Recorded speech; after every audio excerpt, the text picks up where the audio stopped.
Following on from a 2025 year of playability, many players new and existing will be wondering, is 2026 the year to finally play Star Citizen? What's in game? What's still missing? And how buggy is it? Is Star Citizen actually playable? I'm Forrester, and this video will explore those topics, considering what it means to be in alpha, how stability is impacting things, and how much of the game remains unfinished. So strap in and we'll get started. To begin, Star Citizen remains in alpha testing. That means that the game is not yet feature complete, not fully optimized, and is more impacted by bugs than a completely finished game. Or at least, a historically completely finished game. It seems recent releases are bucking that trend somewhat. From CitizenCon in 2024, there is a roadmap to 1.0 which lays out what will need to be included in order for Star Citizen to be called finished. And although no official timescale exists, it's probably fair to say that against that roadmap, the game still has 2 to 3 years of work to do.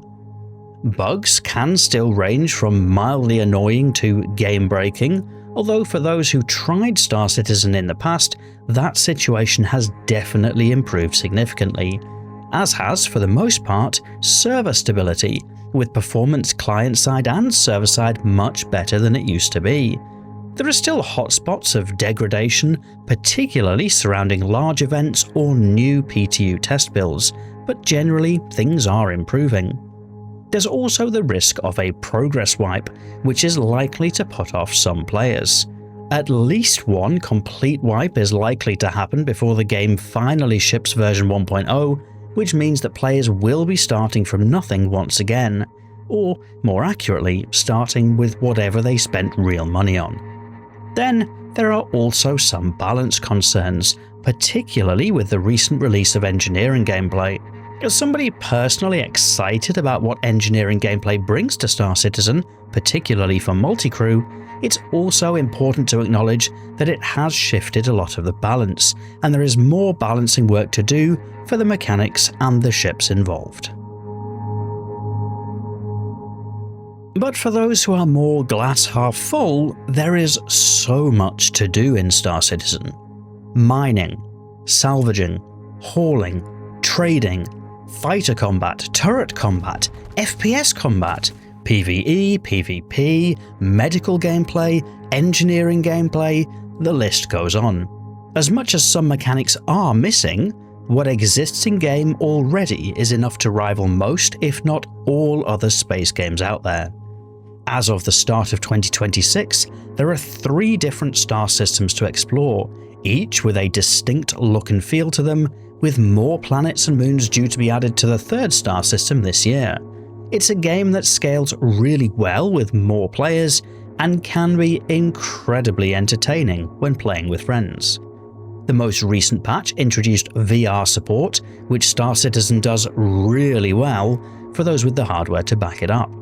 And Star Citizen offers a range of free-form and curated content, with the 2026 schedule due to add to that with events like Rockbreaker or the very exciting large group tactical strike groups. As much as stability and bugs can pose challenges, the game is also very playable, with crash recovery systems to mitigate serious impacts. In fact, for a few years now, Star Citizen has become my main game, able to spend many hours a week enjoying what we currently have. In addition, at time of recording, the plan still seems to be to release the Squadron 42 single-player campaign in 2026. If that holds true, getting into Star Citizen could be a good way to prepare for or continue from that campaign in a living, breathing universe. So, Star Citizen in its current state is probably not for everyone, but for those who are prepared to give a little leeway, it can be an incredibly fun experience that is truly unrivaled in gaming for now. New players could keep an eye out for a free fly event which usually run a couple of times in the year for the opportunity to try the game for free before deciding to make any kind of purchase. And anybody creating a new account is best off using a referral code to get a boost to starting credits. I include my code in the video description, as well as a link to a randomizer which will give somebody else's code at random.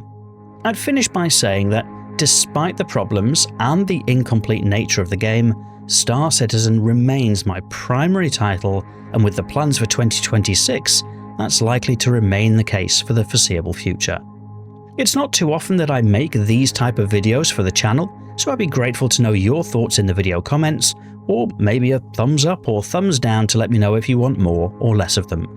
As always, if you're not yet subscribed here, you might like to do that to let YouTube know you'd like to see more Forrester videos on your feed, but otherwise, and as always, thank you for watching.